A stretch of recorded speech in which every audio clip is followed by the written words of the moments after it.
Hello friends, hi, welcome to Jyothi home kitchen. ಹೇಗಿದ್ದೀರಾ ಎಲ್ಲರೂ? ಚೆನ್ನಾಗಿದ್ದೀರಾ ಅಂದ್ಕೊತೇನೆ. ಇವತ್ತಿನ ರೆಸಿಪಿ ಕಬಾಬ್ ಮಾಡ್ತಾಯಿದ್ದೀನಿ.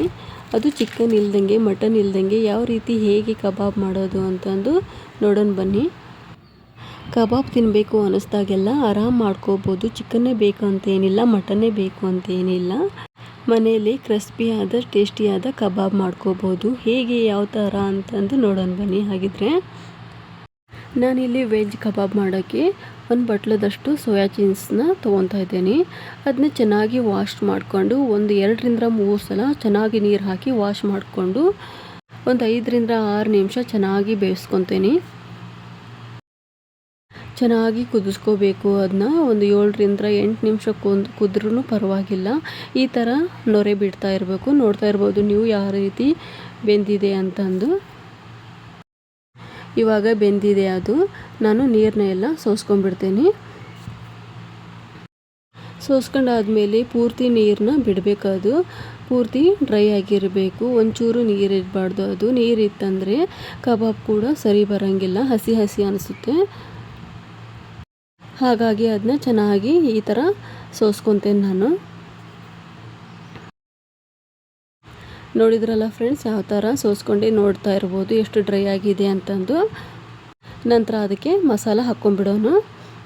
2 ಸ್ಪೂನಷ್ಟು ಮೈದಾ ಹಿಟ್ಟು ಹಾಕ್ಕೊತೀನಿ. ಆನಂತರ 2 ಸ್ಪೂನಷ್ಟು ಕಾರ್ನ್ ಪೌಡ್ರ್ ಹಾಕ್ಕೊತೀನಿ.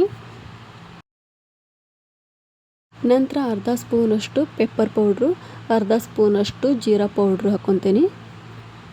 ಆನಂತರ 1 ಸ್ಪೂನಷ್ಟು ಖಾರದ ಪುಡಿ, ಅರ್ಧ ಸ್ಪೂನಷ್ಟು ಗರಂ ಮಸಾಲ, ಆನಂತರ ಶುಂಠಿ, ಬೆಳ್ಳುಳ್ಳಿ ಹಾಗೆ ಹಸಿಕಾಯಿ, ಕೊತ್ತಂಬರಿ ಹಾಕಿ ಪೇಸ್ಟ್ ಮಾಡ್ಕೊಂಡಿದ್ದೆ, ಅದು ಕೂಡ 1 ಸ್ಪೂನಷ್ಟು ಹಾಕ್ಕೊತೀನಿ. ರುಚಿಗೆ ತಕ್ಕಷ್ಟು ಉಪ್ಪು ಹಾಕಿ ಅದಕ್ಕೆ ತಕ್ಕಷ್ಟು ನೀರು ಹಾಕಿ ಚೆನ್ನಾಗಿ ಮಿಕ್ಸ್ ಮಾಡಿಕೊಂಡು ನಾದ್ಕೊತೀನಿ. ಅದನ್ನ ನೀರು ಕೂಡ ಅಷ್ಟೇ ಜಾಸ್ತಿ ಹಾಕಿ ನಾದ್ಕೋಬೇಡಿ, ಸ್ವಲ್ಪ ಸ್ವಲ್ಪ ಅಷ್ಟೇ ಹಾಕಿ ಈ ಥರ ಡ್ರೈ ಆಗಿರಲಿ.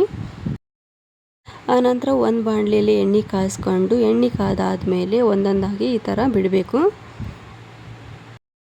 ತುಂಬ ಸಿಂಪಲ್ಲಾಗಿದೆ, ಭಾಳ ರಿಸ್ಕ್ ಏನಿಲ್ಲ. ಸೇಮ್ ಚಿಕನ್ ಕಬಾಬ್, ಮಟನ್ ಕಬಾಬ್ ತಿಂದಂಗೆ ಆಗುತ್ತೆ.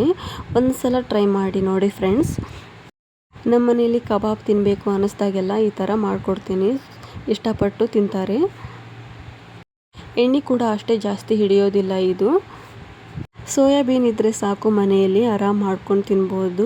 ನೋಡ್ತಾ ಇರ್ಬೋದು ನೀವು ಯಾವ ರೀತಿ ಕೆಂಪಾಗಿ ಬಂದಿದೆ ಅಂತಂದು. ನೋಡ್ತಾ ಇದ್ದರೆ ಬಾಯಲ್ಲಿ ನೀರು ಬರುತ್ತೆ ಫ್ರೆಂಡ್ಸ್. ನೋಡ್ತಾ ಇರ್ಬೋದು ನೀವು ಎಷ್ಟು ಚೆನ್ನಾಗಿ ಬಂದಿದೆ ಅಂತಂದು.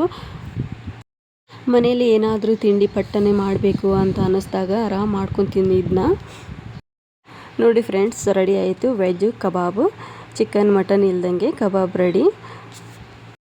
ನಿಮಗೆಲ್ಲ ಇವತ್ತಿನ ರೆಸಿಪಿ ಇಷ್ಟ ಆಗುತ್ತೆ ಅಂದ್ಕೊತೀನಿ. ಇಷ್ಟ ಆದರೆ ಪ್ಲೀಸ್ ಲೈಕ್ ಮಾಡಿ, ಶೇರ್ ಮಾಡಿ ಆ್ಯಂಡ್ ಸಬ್ಸ್ಕ್ರೈಬ್ ಆಗಿ ಫ್ರೆಂಡ್ಸ್. ಬಾಯ್.